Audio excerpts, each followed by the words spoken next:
Guys, okay, I just thought I'd do a quick video. You know, I've been getting lots of questions about what I'm doing, and haven't had no videos up for a while. But well, I didn't have any traps set really, so I you know, I didn't put out any videos. Been just kind of hanging out waiting for things to turn around. But Norm from Time on the Line came up for a couple of days to, you know, we went out and showed him how to do some beaver sets, and we caught a beaver, and he did his first try at a little bit of beaver skinning, which was pretty good. Did a good job, but not really going to go into too much depth on that. He took a bunch of video for his own channel, so I didn't bother taking any. He, you know, he's got some good video on there, some critters and whatnot else. So anyway, go and check out his. He'll have it up there in a while. He got bored being at home all by himself, and all his work was done waiting to move back to Churchill. So anyways, I just went out. I didn't get any video of catching this beaver either, because I was actually just going to town to pick up the mail looking for some deposits, which of course didn't come in still. But so I thought I'd just run over and check a couple of the traps at a nuisance spot close to home, and so on. So anyways, caught this big. This weighed, this guy's 62.5 pounds. You can see the big beaver. Check out the tail compared to my hand. Big bite out of it. And so yeah, no, I just I got in the last couple of days we put out 11 beaver traps. Water's going to start opening up. Most of the ones that we put on are on ponds. So as they start to get, I'll probably have to pull all them before I head to the convention, just because they won't, you know, with the weather that's supposed to be coming up. I think it's supposed to be below freezing tomorrow, like -2. But then after that, for the next 2 weeks, non-stop in the, you know, anywhere from 10 to 4 above freezing mark. So that's you know, that'll take care of the ice around those beaver houses, because there's, you know, in lots of places very little right now. So like I said, I'll have to hit those ponds, and then as soon as I go to the convention, I'll pull them, and then when I get back, I'll be hammering the creek systems for the nuisance beavers and stuff. Because by then, those guys gotta have paid me those deposits. So, anyways, we'll get the bear baits out and everything else too.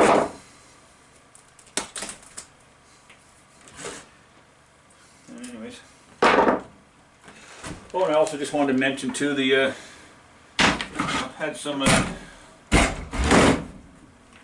conversation with some guys about the auctions, and you know, and they're, you know, about ONAF is way better prices than FHA, blah blah blah, whatever.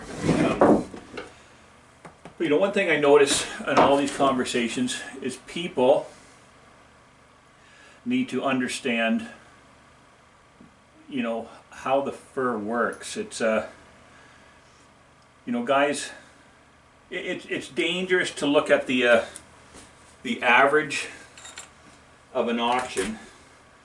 Like, you know, I mean, I obviously look at it, but I can understand, you know, my fur. So you look at the average of an auction, say NAFA, you know, averages slightly higher than FHA on one sale, say, for coyotes. This was mostly what it was about, was coyotes. Okay, so you've got NAFA, which, you know, they control, well, they don't control, but I mean, they have a lot of customers in the Western Canada, Western States area, right? So now,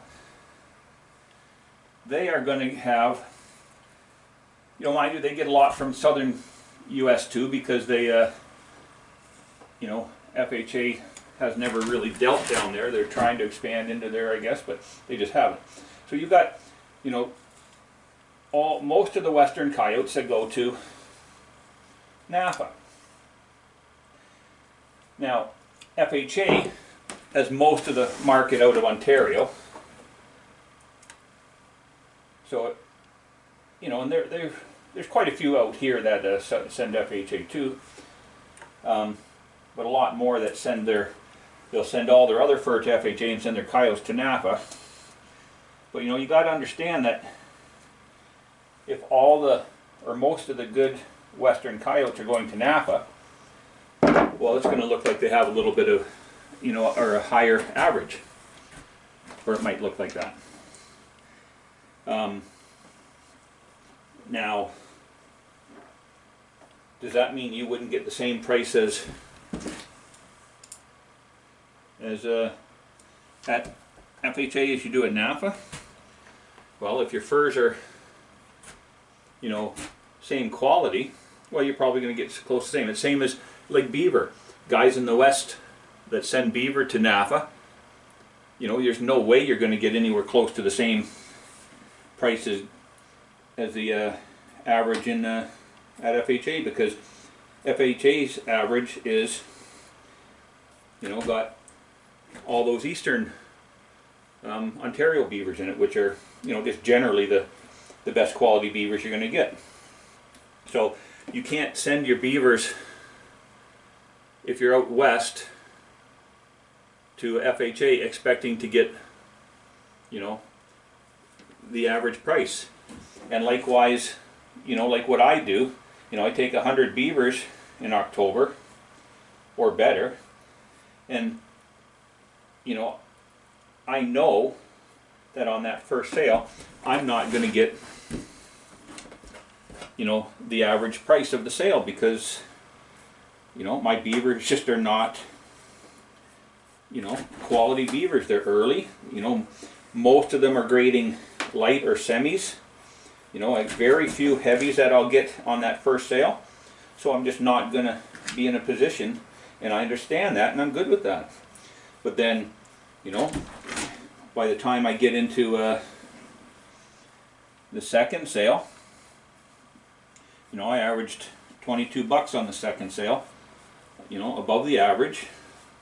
Well, that's 22 bucks Canadian, 17 bucks US, so above the average. You know, 'cause by then I had some heavier beavers in there. So, you know, with the coyotes, and same as like the one fella mentioned, oh yeah, well on the FHA sale, or the NAFA sale, I averaged $64 Canadian, or $61 Canadian, and with a high of $92. You know, well, you know, and that's great. But on the next sale, because remember I've mentioned a million times, if the fur is on an upslope, okay, whoever holds the first sale is generally going to have lower prices than the next sale because it's on an upslope, right? So then the sale after that, so the next NAFA sale should be higher again than the FHA sale if it continues up. And on a downslope, whoever has their sales first is going to have the higher prices. You know, so, and like I mentioned to that guy that said that about the marten, well, that's great. I averaged $64 American for the marten, which was over 80, and with a high of 110 American, or $150 Canadian. You know, so, you know, it was a later sale. It's just a matter of understanding the market, how it's going, and knowing. Everybody wants to think they have the best fur in the world. I know, I wish I did too. But, you know, being realistic, I can, and knowing a little bit about fur, because I've been doing it a long time, I can look at my fur and know that I'm not going to get, you know, the top prices for some things, and you know, like this beaver here, now he's going to be, you know, a good beaver, but look how brown he is. Now, I'm never going to get a top value beaver when it's brown like that. You know, it's going to be a good heavy, it's going to be a you know, double extra large, well it'll be triple, but you know, classified into that double, triple, extra large thing. So it's got everything going for it. There's no rubs on it. The guard hair is, you know, pretty good. But the color, it's not a dark, dark brown. It's just going to be brown, which I get a lot of them out here. You know, the farther west you go, the more of that lighter brown that you're going to get. And when you get into the real light ones, that's where they get graded Western. You know, Western is not really a, you know, a grade other than it's a color so much. You know, and they classify it as Western, I think, because you don't ever get those colors out east. You know, when I trapped in Ontario, I never got a light brown beaver ever. They were all beautiful. You know, they might have some brown tinge, but the underfur was always dark. You know, it's just Ontario has nicer beavers than we got out here. So, you know, it's just a matter of understanding what you have, where you come from, the, you know, the time of the sale compared to an up or down market. That's all it is. You know, and same as, you know, otters out here. I've never out here caught, I think the smallest otter I've caught is a large medium. And I catch, you know, everybody knows I catch my otters early in the year.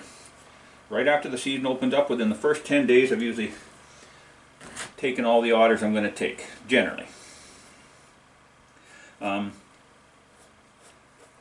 And why I catch, you know, almost strictly, I used to catch in Ontario lots of, you know, small, medium otters, you know, pups of the year. But for some reason here, they just seem to be monstrous by the time they get to trapping season. I don't know, better food or what it is, but, or maybe they have their babies earlier here. I don't really know. You know, and it's same as marten. You know, like I had a marten for $110. I've been trapping out here, you know, for 17 years now. Been on the RTL just for 4. Like where it was mine, but I was a helper on it before. And I think I've caught maybe 2 marten that sized out a double extra large. Right? So you got marten from up north and, you know, Northwest Territories, northern Manitoba, all across Canada's northern Ontario, where there's a huge area. You're going to get, you know, adult marten that will size out at double X or triple X. You know, when I'm in this little compacted area, I'm taking all the young of the year pretty much, and they just are not going to be that big by then. So most of my marten are large and extra large. I don't get a lot of smalls or mediums, but large, extra large is you know, the top. Now, always the top marten is a, you know, a triple extra large or a double extra large, depending on what they are there. So having, you know, like this sale, I only had 15 marten on there, but I think 3 of them were extra large, maybe 4, and the other ones were large. So, you know, it's pretty hard to have the top marten on a sale if you're 2 sizes under what the top marten usually sells. Right? Make sense? But yeah, it's just, you know, I get in these discussions about NAFA and FHA quite regular. You know, and, hey, I didn't jump in and it was somebody asked me what I had against NAFA, so I told them. You know, and it's just simply, if you don't want to know my opinion, don't ask it.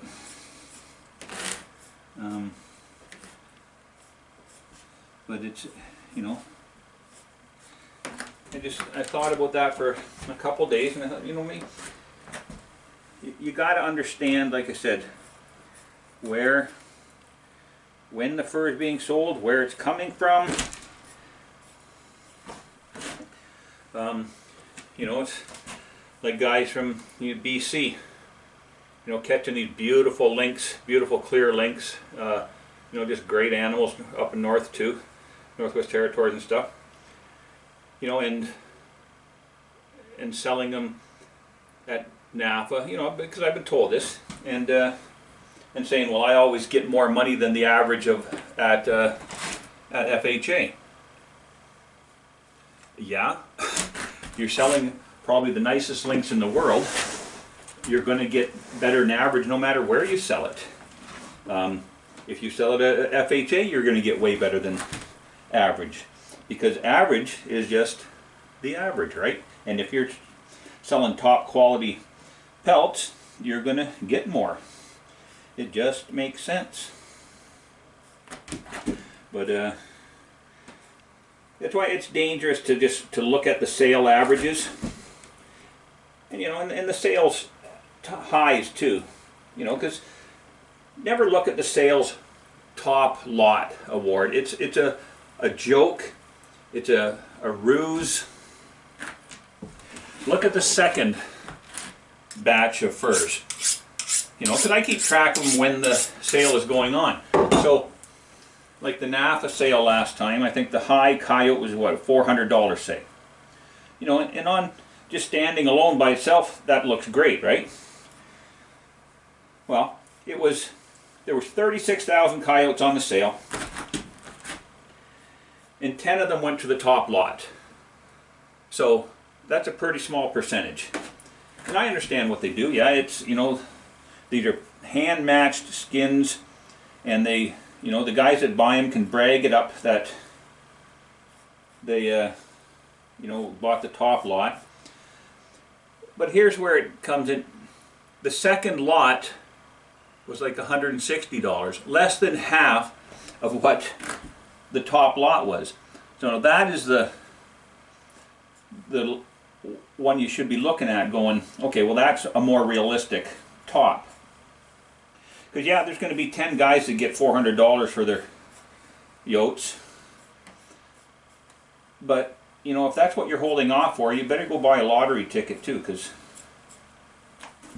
you know, you got a little better odds of getting a top lot. But, you know, and guys in Ontario, where they have, you know, crappy coyotes basically, you know, if they're looking at that going, oh man, I'd love to get a top lot coyote, yeah, that ain't going to happen from Ontario. And it probably won't happen from where I am either. Although we do get some nice coyotes here, but nothing like what those skins look like on the picture.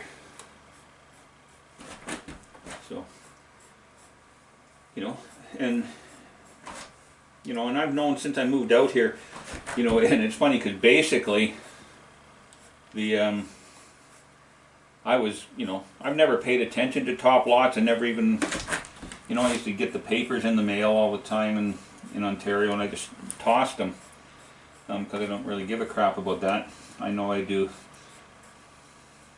Oh, and that's the other thing. Make sure you understand that top lot has very little to do with how you prepare your skin. Okay? You know, yeah, you have to do a real nice job to get a top lot, but you got to remember, it's 90% the animal and 10% you. You know, you can ruin a top lot so that it isn't anymore, but you're never going to make a crappy pelt into a top lot. It just ain't going to happen. Because you ain't changing the color of a skin, you ain't changing the density of a skin, and whatnot else. So it's just yeah, top lots are nice, but just, you know, don't get overly caught up in them, because other than the money, you know, it doesn't mean anything. All it means is you didn't screw up a really nice piece of fur. Hope that didn't burst anybody's bubble, but it's true. You know, like I said, I never really paid much attention to them, but last year, on the whatever sale it was, I don't even remember. Or no, was it, I don't know. It was either last year or the first sale this year. Can't really recall. But I had a top lot beaver, mink, otter, and coyote on the same sale. You know, it was that like whoop-de-doo. You know, other than it was the best value I could get for that skin. But the piece of paper, I don't even know if they hand out pieces of paper anymore. But it really doesn't mean anything to me. I just toss them. So. And with FHA, much more important to me than the top lot pieces of paper are those nice little certificates we get at the end of the year when they've had a good year. The profit sharing certificates. I like that way better than a top lot piece of paper. So, you know, and I've got a bunch of them in the house from back a couple years ago when their sales were really good.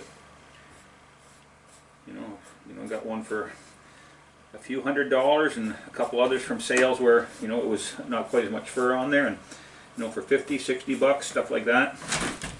Obviously in the last 2 years there hasn't been any profit to share. So, but that will come back, I'm sure, and we'll get into that again. So that's always nice to have. And it seems I'm getting better at actually skinning and talking at the same time. I haven't cut it yet. It's always tricky with me. I mean, when I start talking, I end up cutting the skins because I'm not concentrating. But this thing's got a set of casters on them. Like, actually, I'm going to turn the camera off, so I'll just take these casters out first and show you how big they are.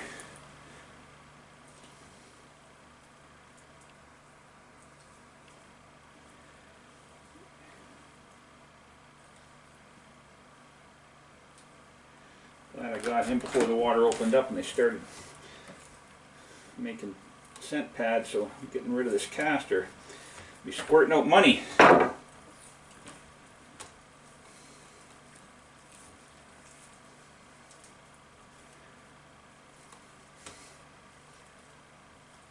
Is my scale in here anymore, or did I bring it in the house?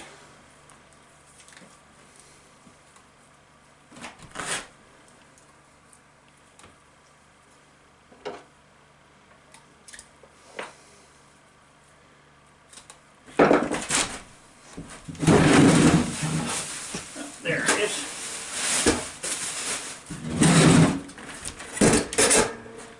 Okay, so we're right at 0.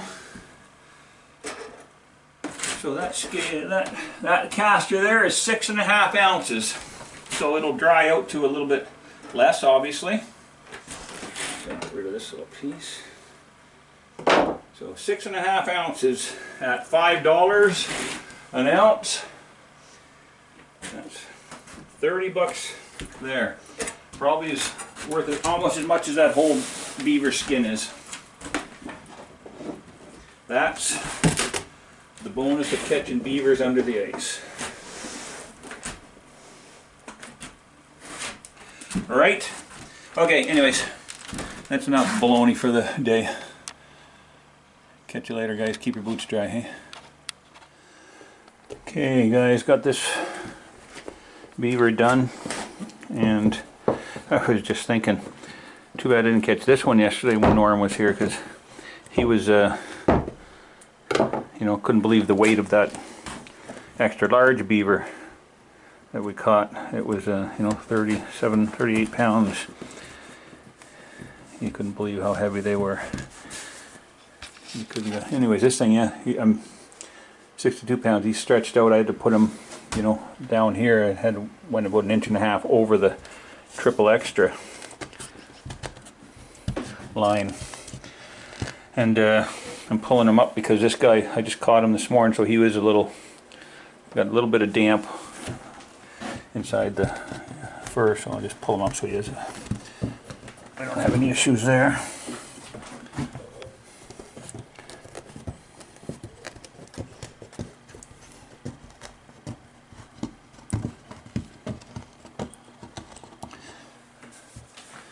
Yep, and then if you want to get the around the feet, just stick a knife in there and you're good to go.